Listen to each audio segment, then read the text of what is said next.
నమస్తే. Welcome to VSP Telugu audio నవసార్ కథలు. నవల శీర్షిక మళ్ళీ పెళ్లిలో మాధుర్యం. రచన కోలాహలం లక్ష్మణరాజు గారు. చదువుతున్నది ధనలక్ష్మి. ఇక కథలోకి వెళితే, Parameshwar industries private limited gate ముందు నించున్నారు. బారులు తీరి గుమస్తా ఇంటర్వ్యూల కోసం బాగా ముస్తాబై వచ్చిన నిరుద్యోగులైన యువకులు. వారిలో కొందరు అరువుకో అద్దెకో తెచ్చుకుని దుస్తులు ధరించిన వారు కూడా లేకపోలేదు. ఈ రోజుల్లో ఆడంబరాలకున్న ఆధిక్యత మరే దానిలో లేదు. గంట వినిపించగానే గేటు తెరిచాడు గంగులు. వరుసగా ఒక్కొక్కరు వెళ్లి మోకాలు నేలకు దించి వెనుదిరిగారు. చివరికో వ్యక్తి మిగిలాడు. అతనికి 25 సంవత్సరాల వయసుంటుంది. వేషం అసహ్యంగా ఉంది. మాసికలు వేసిన బట్టలు ధరించాడు. ఒళ్లంతా దుమ్ము పెట్టి బికారిలా ఉన్నాడు. అతని ముఖంలో జీవం లేదు. 2 అంగుళాల లోతుకు కళ్ళు పీకిపోయాయి. నడుస్తుంటే కాళ్ళు తడబడుతున్నాయి. లోపలికి వెళుతుంటే అతనికి అడ్డు తగిలి, ఇది దాన ధర్మాలు చేసే సమయం కాదు, పో ఇక్కడి నుంచి అని కసిరాడు గంగులు. నేను వారిలానే పరీక్షలు పాస్ అయ్యాను. కానీ నా అవసరం నీకు నచ్చలేదు. నన్ను కనికరించి లోపలికి పంపు బాబు, నీ కాళ్ళు ముక్కుతాను అని అర్థిస్తున్న అతని కళ్ళ వెంట అశ్రువులు ధారాపాతంగా కారాయి. ఎందుకేడుస్తావు? ఏడవకు. ఏడ్పులు నేను చూడలేను. ఆ ఏడ్పులతోనే నా గుండెలోని నెత్తురు గడ్డ కట్టింది. నీలాంటోని లోనికి రానిచ్చినందుకు దొర నన్ను తిడతారు. తిట్టని, నిన్ను చూస్తే నాకు జాలేస్తుంది. లోనికి వెళ్ళి నీ జాతకం కూడా పరీక్షించుకో అని అడ్డు తొలిగాడు గంగులు. తూగుతూ సోరుతూ తాగిన వాని మళ్ళీ అడుగులు బరువుగా వేస్తూ లోనికి ప్రవేశించాడతను. ఆ రూపానికి అసహ్యం వేసి వాంతి వచ్చినంత పనైంది కళ్యాణికి. అతన్ని లోపలికి అడుగుపెట్టనిచ్చాడని గంగుల మీద కోపం వచ్చింది. పక్కనే కూర్చున్న ఆమె తండ్రి పరమేశ్వర్కు. నడు ఇక్కడి నుంచి గద్దించి అంది కళ్యాణి. ఇంటర్వ్యూకి వచ్చాను. అడుగు తినేవారికి ఇంటర్వ్యూ కావాలా? కాదు అని వణుకుతున్న చేతులతో సర్టిఫికెట్లు అందించాడు అమర్. అవన్నీ పరిశీలించి, ఈ సర్టిఫికెట్లు నీవే అని నమ్మటానికి నీ దగ్గర ఆధారాలున్నాయా? నిశిత వీక్షణాలతో చూస్తూ అడిగింది కళ్యాణి. జేబులోంచి ఓ హాల్ టికెట్ తీసి ఆమెకిచ్చాడు అమర్. అందులో ఉన్న ఫోటోను అతన్ని మార్చి చూసి, కొన్ని పోలికలు, ఎత్తుగా మేఘాల్లా మెలితిరిగిన జుట్టు వల్ల అతనే అమర్ అనే నిర్ధారణ చేసుకున్న కళ్యాణి. చాలా నీరసంగా కనిపిస్తున్నావు. టీవీ ఉందా నీకు? అడిగింది. ఆమె ప్రశ్నకు రాణి నవ్వు ప్రయత్నించి విఫలుడై, లేదు అనుకుండానే తూలి పక్కనున్న సోఫాలో ఒరిగాడు అమర్. కంగారుతో డాక్టర్ బాబుకు ఫోన్ చేశాడు పరమేశ్వర్. గంగుల్ని కేకబెట్టింది కళ్యాణి. దరిదాపుల్లో లేక అతను రాలేదు. ఆగమేఘాలతో కారులో దిగాడు డాక్టర్. మాట్లాడలేక అమర్ కేసి సైగ చేశారు తండ్రి బిడ్డ. పరీక్షించి తల ఎత్తగానే కనిపించిన గంగుల్ను అర్జెంటుగా అతనికి కాఫీ తెచ్చి తాగించమని ఆదేశించాడు డాక్టర్. ఏం జబ్బు అన్నట్లు ప్రశ్నార్థకంగా చూశాడు పరమేశ్వర్. ఏ జబ్బు లేదు. కడుపు నిండా తిండి ఉంటే ఇంకా 100 ఏళ్లు జీవిస్తాడు తను. పాపం ఎన్నాళ్ళ నుంచి తిండి లేదో శోషతో స్పృహ తప్పాడు. కాస్త కాఫీ కంఠంలోకి జారితే మామూలు మనిషి అయిపోతాడు.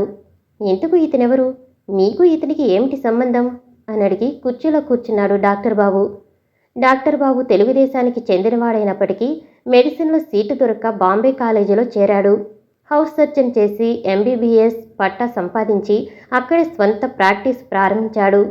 ఒళ్ళు వంచి రోగాల చికిత్సలో నిమగ్నమవటాన ఆ చిరకాలంలోనే ఆయన ప్రతిభ పట్టణంలో వ్యాపించింది. ప్రాక్టీసు పెరిగాక అసిస్టెంటులతో నర్సులతో పెద్ద నర్సింగ్ హోం పెట్టాడు బాబు. తాము తెలుగువారే కావటాన ప్రాంతీయాభిమానంతో ఆయన్ను హోమ్ డాక్టర్గా నియమించుకున్నాడు పరమేశ్వర్. వివరాలు నోటితో చెప్పకుండా అమర్ రికార్డు డాక్టర్ చేతికందించింది కళ్యాణి. అవన్నీ చదివి, ఇతను సామాన్యుడు కాడు. మెట్రిక్ ఇంటర్లలో ఫస్ట్ క్లాస్ మార్కులు సంపాదించి ఈ సంవత్సరం ప్రైవేటుగా BA ఫైనల్ వ్రాశాడు. నిరుద్యోగ రాక్షసి నెత్తికెక్కి ఇతని దుస్థితికి దిగజారాడు అని సానుభూతితో నిట్టూర్చాడు బాబు. గంగులు చెంచాతో పోసిన కాఫీ తాగి చలనం కలిగి కళ్ళు తెరిచాడు అమర్. అటు ఇటు చూసి భయంతో లేవబోతుంటే అతన్ని మృదువుగా అణిచిపెట్టి లేవకూడదని వారించాడు గంగులు.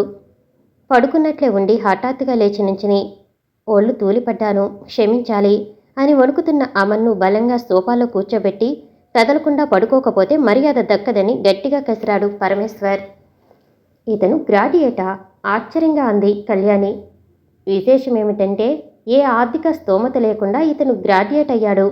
అవకాశం ఉంటే విద్యారంగంలో ఎంత ఎత్తుకైనా ఎదగగలడు. తెలుగువానిలా ఉన్నాడు. దయతలిచి మీరు ఉద్యోగం ఇస్తే బట్టకట్టి తిరగగలుగుతాడు అని చెప్పి సెలవు తీసుకున్నాడు డాక్టర్ బాబు. గంగులు మళ్ళీ తెచ్చిచ్చిన పళ్లరసం తాగాక చాలా భాగం స్వస్థత చిక్కి తండ్రికి కూతురుకు చేతులెత్తి కృతజ్ఞతాపూర్వకంగా నమస్కరించాడు అమర్. ఓపిక లేకపోతే నువ్విప్పుడు మాతో మాట్లాడవలసిన అవసరం లేదు. నువ్వు బాగైన తర్వాతే తాపీగా నీ నుంచి సమాచారం సేకరిస్తాము. ఈమె నా ఏకైక పుత్రిక కళ్యాణి. పరమేశ్వర్ ఇండస్ట్రీస్కు మేనేజింగ్ ప్రొప్రైటరు. నా పేరు పరమేశ్వర్. గంగులు, ఇతనికి కావలసిన ఆహారం ఇస్తూ కనిపెట్టి చూస్తూ ఉండు అని ఆజ్ఞాపించాడాయన. నేనిప్పుడు స్థిమితంగానే ఉన్నాను. నా ఇంటర్వ్యూ ఇప్పుడే తీసుకుంది సార్. నేను చాలా పేదవాణ్ణి. ఇబ్బందులన్నీ నా చుట్టే ఉన్నాయి. ఆ దుద్దతో అర్థించాడు అమర్. నీకంత ఆసక్తిగా ఉంటే మేము కాదనలేం. కానీ కూర్చుని జవాబులిచ్చే షర్తు మీద నీ ఇంటర్వ్యూ తీసుకుంటాం అంది చిరుహాసంతో కళ్యాణి. వినయంతో అంగీకార సూచనంగా తల ఊపాడు అమర్. ఉద్యోగం కోసం ఇంత దూరం వచ్చావేం? తెలుగుదేశంలో దొరకలేదు. వివాహమైందా? తల్లి తండ్రి ఉన్నారా? పెళ్లి కాలేదు. తండ్రి పోయాడు. అవివాహితులైన 2 చెల్లెళ్ళున్నారు. రోగిష్టి తల్లి ఉంది. వారందరినీ పోషించే భారం నా మీద ఉంది. సరే, నీ విషయం తర్వాత విచారిస్తాం. ప్రస్తుతం ఇక్కడే విశ్రాంతి తీసుకో. తోడు మా గంగులుంటాడు అని చెప్పి కళ్యాణి పరమేశ్వర్ లేచారు. గట్టిగా పట్టుకోబోయిన గంగులను విదుల్చుకుని నా సంగతి ఏమీ తేల్చకుండా పోతున్నారని పాదాలంట ప్రయత్నించే అమన్ను వెనకకు లాగి కూర్చోపెట్టి తాను కూర్చున్నాడు కూతురుతో పరమేశ్వర్. ఇతను ఉద్యోగం సంగతి ఇప్పుడే తేలాలట. ఏమంటావు కళ్యాణి? ఏదో ఒకటి ఇవ్వటం ఖాయం నాన్న. కోలుకొందే అతనికి తొందరెందుకు? కాకపోతే ఈ రోజునే డ్యూటీలో జాయిన్ అయినట్లు ఆర్డర్లో టైపు చేయిస్తే అతని సందేహం తీరుతుంది. గంగులు, వేరే పని మీద ఇప్పుడు మేము వెళుతున్నాం. క్యాషియర్ దగ్గర అవసరమైనంత డబ్బు తీసుకుని ఇతనికి కావలసిన బట్టలు వగైరా కొనిపెట్టు. ఆఫీసులో చేరే ముందుగా ఇతని ముస్తాబు పూర్తి కావాలి. ఇలానే తయారైతే దర్వానుగూడలోకి రానివ్వడు అని అమర్ ఏదో చెప్పాలని నోరు తెరిస్తే అటు చూడకుండా బిడ్డతో కలిసి బయటికి నడిచాడు పరమేశ్వర్. ఏంది బాబు అలా నిలువుగుడ్లేసుకుని చూస్తావు? నువ్వు చాలా అదృష్టవంతుడవు. నీ మీద తండ్రి బిడ్డలిద్దరికీ దయ కలిగింది. ఈ రోజు నుంచి నీ దరిద్రం పోయింది. నిశ్చింతగా ఉండు అని ధైర్యం చెప్పాడు గంగులు. అది కాదు గంగులు, ఈ నెల జీతమంతా బట్టల కింద తగిలేస్తే ఇంటికి పంపించేదలా? నాకు జరుగుబాటు మాటేమిటి? నాకంతా అగమ్యగోచరంగా ఉంది అంటూ విచారంతో తలపట్టుకున్నాడు అమర్. పిచ్చివాడా, నువ్వు ఈ కాంపౌండ్లో అడుగుపెట్టినప్పుడే నీ కష్టాలన్నీ దూరమయ్యాయి. నీ బట్టలకు, తిండికి, ఇంటికి డబ్బు పంపటానికి లోపం రానియరు. మరి నీ మకం హోటల్లో పెట్టించమంటావా అడిగాడు గంగులు. నాకు హోటల్ వద్దు, హోటల్లో భోజనము వద్దు. నేనంతటి విలువైన జీవితం కోరటం లేదు. ఏదైనా గుడిసెలో వండుకు తిని అందులోనే ఉంటాను. అలాంటి ఏర్పాటు ఏదైనా చేసి పెడితే సంతోషిస్తాను. నీ కోరిక నేనెందుకు కాదనాలి?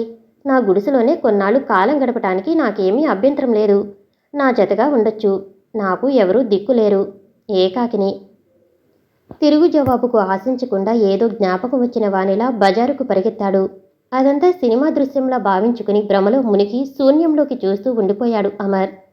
రాబాబు, రిక్షా తెచ్చాను. ఎన్నాళ్ళైందో తిండి తిని. ఈ పూట వరకు హోటల్లో నాస్తా చేస్తే రేపటి నుంచి వంట చేసుకోవచ్చు అని అమ్మను పట్టుకుని రిక్షా దగ్గరకు నడిచాడు గంగులు. పరమేశ్వర్ జన్మస్థానం తెలుగుదేశమే. పేద కుటుంబంలో పుట్టినప్పటికీ వారాలు చేసుకుని కష్టించి చదివాడు. ఎల్సీ డిగ్రీ సంపాదించాడు. ఆ తర్వాత అడ్వర్టైజ్మెంట్లు చూసి ఉద్యోగానికి అప్లై చేశాడు. ముందుగా బొంబాయిలో ఉన్న ఓ పెద్ద వర్క్ షాప్ నుండి కాల్ వచ్చింది. అప్పు సప్పు చేసి ఇంటర్వ్యూకు హాజరై సెలెక్ట్ అయ్యాడు. నెలకు 200 రూపాయల జీతంతో అపాయింట్మెంటు ఆర్డర్ చేతికందింది. క్రమంగా జీతం పెరిగినా ఆ బొంబాయి మహానగరంలో కుటుంబంతో జీవించటం కష్టమని పెళ్లి చేసుకోవటానికి జంకాడు పరమేశ్వర్. కానీ కాలగమనాన్ని నిలపటం ఎవరి వల్ల అవుతుంది?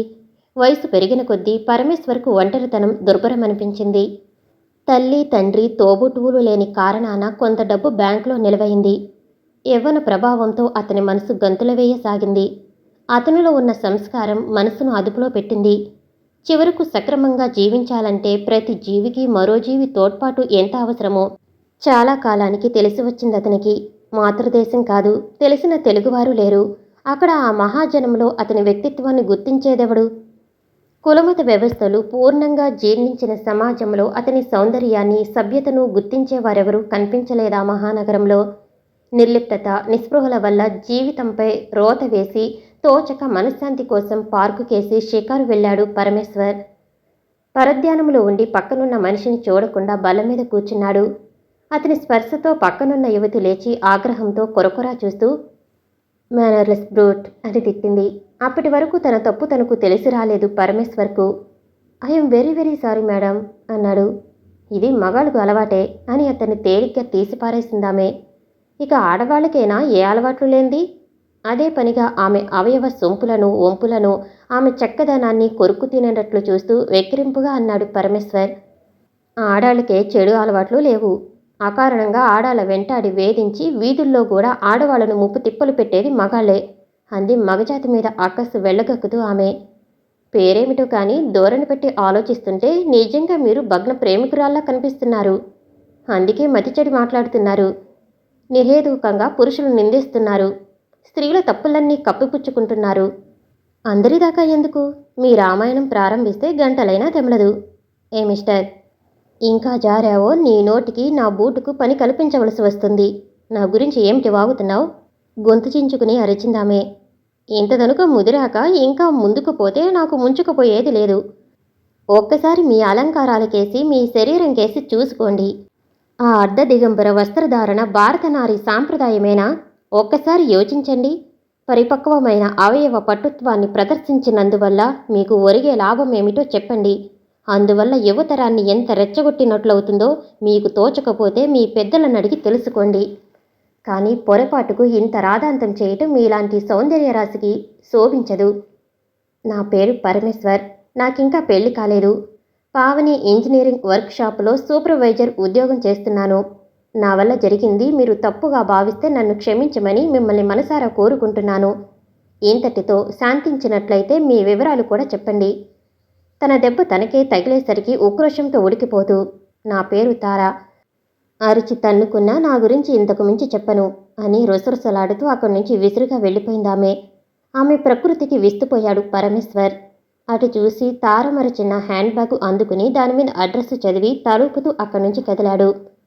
కూర్చో పరమేశ్వర్. కుర్చీ చూపించి మర్యాద చేశాడు పావని ఇంజనీరింగ్ వర్క్ ప్రొప్రైటరు నీలకంఠం. నౌకరు తెచ్చిన కాఫీ కప్పులు ఖాళీ చేశాక కాసేపు ఉభయుల మధ్య నిశ్శబ్దం తాండవించింది. ఆ నిశ్శబ్దాన్ని చీలుస్తూ నీలకంఠమే సంభాషణ మొదలుపెట్టాడు. తార ఎవరో నీకు తెలుసా? ఆమె మాట వినేసరికి అప్రభితుడై తెలీదు అని ఒక్కసారిగా సమాధానమిచ్చాడు పరమేశ్వర్. తార హ్యాండ్ బ్యాగు అపహరించి తార నెరుగునని బొకాయిస్తున్నావే. హ్యాండ్ బ్యాగు అపహరించానని ఆరోపించటం అబద్ధం. ఆమె మరిచిపోతే తీసి దాచాను.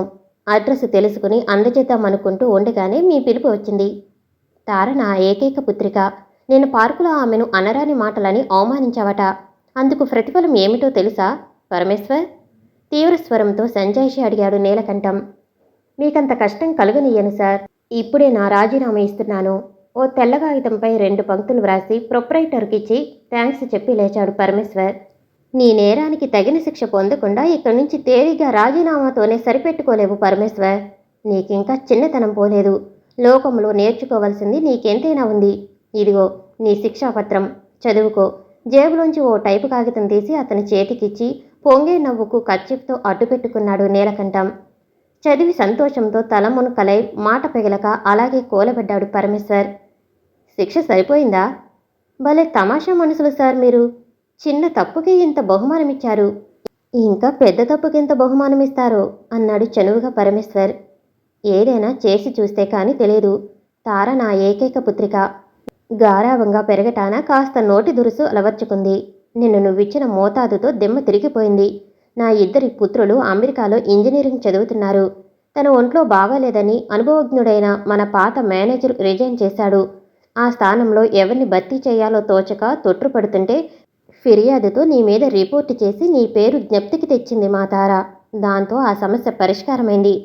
వెంటనే నిన్న పోస్టులో అపాయింట్ చేశాను. జీతం నెలకు 1000, ఫ్రీ క్వార్టరు. వెంటనే ఛార్జీ తీసుకుని డ్యూటీలో చేరు అని తన సహృదయాన్ని విప్పి చూపించాడు నీలకంఠం.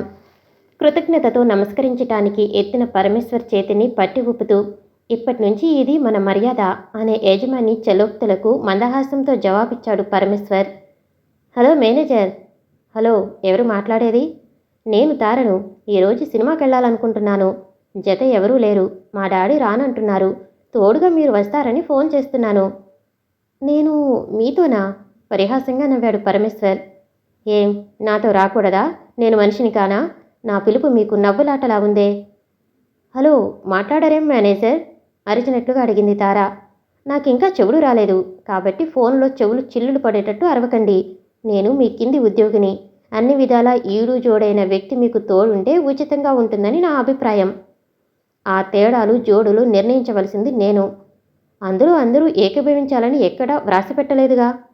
ఏది ఏమైనా మా ఆజ్ఞను మీరు పాటించి తీరాలి. ఆ అధికారం ఆఫీసు వరకే పరిమితమైంది. మిగతా మీ స్వవిషయాల్లో నా మీద అధికారం చెలాయించే హక్కు మీకు లేదు. దీనికి ఫలితం ఏమిటో తెలుసా? ఉక్రోషంతో అంది తార. తెలుసు. లోగడ మీతో పెట్టుకున్న చిన్న పోట్లాటకే మేనేజర్ అయ్యాను. ఇప్పుడు పెద్దగా గొడవ పడితే ఏమవుతానో అంటూ ఫోనులో పక్కున నవ్వాడు విజయ సూచకంగా పరమేశ్వర్. తన ఉక్రోషాన్ని కసిని రిసీవర్పై చూపించింది తార. ఆ ధ్వనికి పరమేశ్వర్ కర్ణాలు గగ్గోలు పెట్టాయి. పెద్దయ్య గారు వస్తున్నారు సార్, గంగులు వచ్చి చెప్పాడు. లేచి నమస్కరించి దయచేయండి అని వినయంగా నుంచున్నాడు పరమేశ్వర్.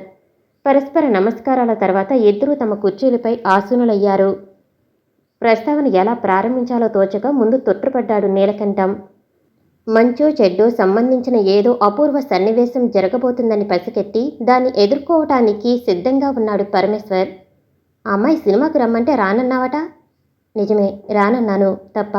ఇంత చదువుకుని బోలెడు అనుభవం సంపాదించి బజారులో అంగసౌష్ఠవం ప్రదర్శించే మీ అమ్మాయిని సినిమాలకు షికార్లకు తిప్పటానికేనా నేను మీ దగ్గర ఉద్యోగం చేసేది? నేను ఓ మనిషినే. నాకు పుష్కలమైన ఆత్మాభిమానం ఉంది. అంతగా ఎవరు దొరక్కపోతే ఎవరైనా హిప్పీగాన్ని పిలిపించి మీ అమ్మాయికి జతగా పంపండి. ఆవేశానికి ఈ వేషానికి లంకి కుదురుతుంది. నేను వెళ్ళను అని స్పష్టంగా చెప్పేయాలనుకున్నాడు పరమేశ్వర్. కానీ ఆ పెద్ద మనిషి అడగటంలో ఉన్న ఆర్ద్రత, అభ్యర్థన అతని నోరు నొక్కివేసింది. ఏం బాబు, ఇష్టం లేదా? ఇందులో బలవంతం లేదులే. ఓ పరమార్థాన్ని ఆశించి నేనే ఈ జంట వ్యవహారాన్ని ఏర్పాటు చేశాను. దీనికో ప్రధానమైన కారణం ఉంది. దాన్ని ఎవరి ముందు దాచలేదు. పైగా అందరికీ తెలిసిందే. మనసులు కలవటాన నేను వర్ణాంతర వివాహం చేసుకున్నాను. దానివల్ల మా సంసారిక జీవితంలో ఏ అవాంఛనీయ సంఘటనలు జరగలేదు. ఉపన్యాసాల్లో అరచేత స్వర్గాన్ని చూపించే సంస్కారవాదులు, పొక్కిటి పురాణాచారాలను గుడ్డిగా అనుసరించే సనాతనులు మా వివాహాన్ని మనసారా అభినందించారు. ఇప్పుడు అనిపిస్తుంది అవన్నీ ముఖప్రీతి మాటలని, లేదా నా సంపదను హోదాను గౌరవించారని. తీరా అమ్మాయికి పెళ్లి ఈడువచ్చాక నిజం తెలిసింది. నా వర్ణాంతర వివాహం ఆ అమ్మాయి భావి జీవితానికి అడ్డుగోడగా నుంచింది. నా సంపాదను, ఆ అమ్మాయి అందాన్ని వర్ణించే సభ్యత గల వరుడు నాకు లభించలేదు. ఒక్కగానొక్క కూతురు పెళ్లి కాలేదని నా భార్య ఆవేదనతో అలమటిస్తుంది. మా దగ్గర చేరాక పరోక్షంగా నీ మనస్తత్వాన్ని, నీ ప్రతిభా సంపత్తిని పరీక్షించాను. పరీక్షలో నెగ్గి ప్రథమ శ్రేణి మార్కులు సంపాదించుకున్నావు. వెంటనే నీ నల్లుని చేసుకోవటానికి మేమందరం నిశ్చయించుకున్నాము. కానీ తారకు మా ఉద్దేశం చెప్పలేదు. నీ అంగీకారం తెలుసుకోవాలనుకుంటూ ఉండగానే మీరిద్దరూ పోట్లాడుకున్నారు. వస్త్రధారణను ఆక్షేపించావని వెంటనే వేరే దుస్తులు కుట్టించుకుంది అమ్మాయి. పెళ్ళైనా కాకపోయినా నువ్వు మా ఇంట్లో ఉండవలసిన అవసరం లేదు. మా మీద ఆధారపడవలసిన అవసరం లేదు. నీకు జ్ఞాపకం ఉండొచ్చు, ప్రత్యేకంగా వర్క్ షాపు పెట్టడానికి నీతో లోగడ ఫైనాన్షియల్ కార్పొరేషన్ వారికి అప్లికేషన్ పెట్టించాను. ఆ లోను మంజూరైందని మొన్ననే నాకు వార్త అందింది. ఆ రూపంగా ఓ శాశ్వతమైన ఉపాధి నీకు లభించబోతుంది. ఇద్దరూ కలిసి ఎటైనా వెళ్ళి మనసులు విప్పి వివాహపరంగా మాట్లాడుకోండి. ఉభయులకు ఇష్టమైతేనే ఈ శుభకార్యం జరుగుతుంది. వస్తా అని లేచాడు నీలకంఠం. ఆయన్ను సాగనంపటానికి గేటు దాకా వెంట నడిచాడు పరమేశ్వర్. గేటు దగ్గర కారులో స్టీరింగ్ ముందు కూర్చుని ఏటో చూస్తూ పిచ్చిగా హారన్ మోగిస్తుంది తార. వెనుతిరిగి చూడకుండా తన కారెక్కి వెళ్ళిపోయాడు నీలకంఠం. ఒకసారి ఆమెతో కలిసి కాసేపు షికారు చేస్తే ముంచుకుపోయేదేముంది? ఆ పెద్ద మనిషి ఏ విధమైన ఒత్తిడి చేయలేదు. నీ ఇష్టమన్నారు. వెళ్ళకపోతే ఆయన మనసు నొచ్చుకుంటుంది అనుకుని అనుమానంగా కారు దగ్గరకు నడిచాడు పరమేశ్వర్. పూర్వానికి ఇప్పటికీ తార అలంకరణలో పూర్తి మార్పు వచ్చింది. పైభాగం మొత్తాన్ని దాచిపెట్టిన జాకెట్టు, పైన పైట చెరకు, ఎర్రని కుంకుమ బొట్టు చూసి దిగ్భ్రాంతుడయ్యాడు పరమేశ్వర్. వినిపించేటట్టుగా ధ్వని చేస్తూ ఫ్రంట్ తలుపు తెరిచింది తార. వెనుక తలుపు తెరుచుకుని బ్యాక్ సీట్లో కూర్చున్నాడు పరమేశ్వర్. కారు స్టార్ట్ అయ్యి నెమ్మదిగా వేగాన్ని పుంజుకుంది. నగరు సరిహద్దులు దాటాక బ్యాలెన్స్ సరిగ్గా లేక వంకలు తిరుగుతూ సాగింది కారు. ఏయ్ మిస్ తారా, యాక్సిడెంట్ అయితే ఇద్దరికీ కాలో చెయ్యో విరుగుతుంది అని హెచ్చరించిన కారు మామూలుగా బ్యాలెన్స్ తప్పి నడుస్తుంటే ముందు సీట్లోకి దూకి హ్యాండిల్ తీసుకున్నాడు పరమేశ్వర్. బ్రేక్ను క్లచ్ను అదుపులోకి తీసుకోవటానికి ఆమె పాదాల మీద తన పాదాలు వేసి నొక్కక తప్పలేదతనికి. అలాగే ఆమె ఒళ్ళో కూర్చోవలసిన స్థితి కూడా తప్పనిసరి అయింది పరమేశ్వర్కు. ఆ స్పర్శ ఉభయుల్లో మధురానుభూతిని పులకరింతలను కలిగించింది. బ్రేకులోకి విజయ సూచకంగా పక్కున నవ్వింది తార. ఒకరి వెంట ఒకరు కారు దిగి సమీపంలో ఉన్న చెట్టు కిందికి చేరారు. అప్పుడు సంధ్యా సమయం. చల్లగాలి వీస్తుంది. మింటి మీద తారలు తారను చూడటానికి అప్పుడప్పుడే కాంతులు సంతరించుకుంటున్నాయి. ఇంత నాటకం ఎందుకాడావు?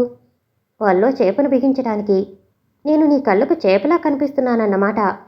కాదు, ప్రథమ దర్శనంలోనే నా మనసును అపహరించి అందకుండా తిరుగుతున్న మిమ్మల్ని చిక్కించుకోవటానికి వేరే దారి దొరక్క ఈ ఉపాయం పన్నాను. ఇప్పుడే శిక్షలు ఉచ్చులు మొదలుపెట్టావు. ఆ కాస్త మూడు ముళ్ళు కట్టాక నన్నెంత వేధిస్తావో. మీకు ఆ భయం లేకుండా ఓ బాండ్ వ్రాసిస్తాను, సరేనా? బాండుకు భయానాగా అంటూ చేతులు చాచాడు పరమేశ్వర్. ఆ పప్పులు మన దగ్గర ఉడకవు. దానికింకా వ్యవధి ఉంది. అప్లికేషన్ పెట్టుకోవాలి, లైసెన్స్ దొరకాలి, ఆ తర్వాత అని ముంచుకొచ్చే గంపెడు సిగ్గుతో దూరంగా జరిగింది తార. ఈ అప్పుకు చక్రవడ్డీతో నీ దగ్గర అసలు పాయిదాలు వసూలు చేస్తాను అన్నాడు కసిగా చూస్తూ పరమేశ్వర్. అనుమతి పొందకుండానే కార్లు అసలు తీర్చివేశాను. అప్పుడు వడ్డీ సమస్య ఉత్పన్నం కాదు. మంచి మాటకారివి సుమా నువ్వు. వట్టి మాటకారినే కాదు, మిమ్మల్ని మధురానుభూతుల్లో మైమర్పించి మంచి మనసున్నదాన్ని. నీ మాటలే ఇంత తీయగా ఉన్నాయి, మనిషెంత మధురంగా ఉంటావో అని ఆమెను అందుకోబోయాడు పరమేశ్వర్. చివాలున లేడిలా ఎగిరి అందినట్లే అంది తప్పించుకుని పరిగెత్తింది తార. అలా కొంతసేపు ఉరుకులు పరుగులతో సయ్యాటలాడి పరమేశ్వర్ బాహుబంధంలో బిగుసుకుపోయింది తార. మీ సరసంతో నా బట్టలతో పాటు శరీరమంతా నలిపివేశారు. టాయిలెట్ అంతా చెరిగింది. పువ్వు నలగకుండా వాడుకోవటం తెలియని మోటు మనిషి మీరు అంటూ కోపం అభినయించింది తార. ఇంతకు మీ నాన్నతో నా గురించి ఏమని రికమెండ్ చేస్తావు? ఏమీ చెప్పను. అదేమిటి? నీ ఫిట్నెస్ సర్టిఫికెట్ దొరకకపోతే నాకు ప్రమోషన్ రాదు కదా. ఇంతలోనే ఇంత మార్పా? ఇంత దూరం తీసుకొచ్చి కవ్వించి అలసపెట్టి నా ఆశ వృధా చేస్తావా తారా? మరి నాకితడే నచ్చాడు, ఈ మగుడు లభించకపోతే విరహం భరించలేను అని సిగ్గిడిచి చెప్పమంటారా? మరెలా? ఏమో నాకేం తెలుసు. మగవారు మీరే ఆలోచించాలి. అమాయకురాల్లా పోజు పెట్టి అంది తార. తోచక ముఖం మార్చుకుని కింద కూలబడ్డాడు పరమేశ్వర్. బయట వ్యవహారాల్లో చురుకు ఆడాళ్ల సమక్షంలో మగాళ్లకుండదని పెద్దలన్నమాట మీ పట్ల పచ్చి నిజమే కూర్చుంది. లేచి కారులో నా పక్కన కూర్చోండి. అది చూచి మా నాన్న మన లగ్నం పెట్టిస్తాడు. అప్పుడు నా కల నిజమవుతుంది అంటూ లేవతీసి తిన్నగా నడిపించి పరమేశ్వర్ని తన పక్కన కూర్చోపెట్టుకుని కారు కదిలించింది తార.